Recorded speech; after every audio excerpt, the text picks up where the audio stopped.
Yo mga tol! It's DIY day again. Why the agad and Today, kabit tayo ng side mirrors. sardinas? Okay mga tol, so first step, tanggal natin to. Ganun lang, tatanggal na yan. And then meron dyan 3 screws. Yun ang kailangan nating tanggalin.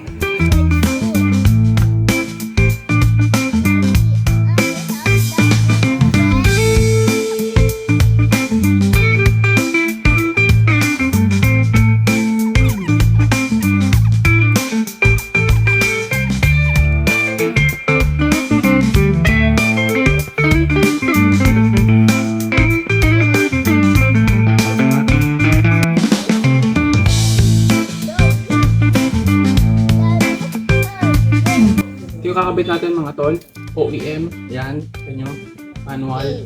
Tapos, nilinis ko na rin, immaculate condition. May water repellent. Let's go!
Yo mga tol, we're done. Yeah. Okay na yung mga side mirrors natin, na-adjust na rin natin.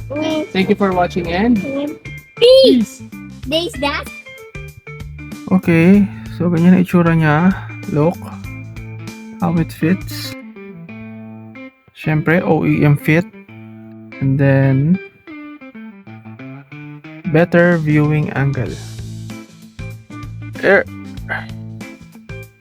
Yan. Yan, pag high level, ayan, kita ko na yung talagang better viewing angle. The best. Nice. OEM number 1.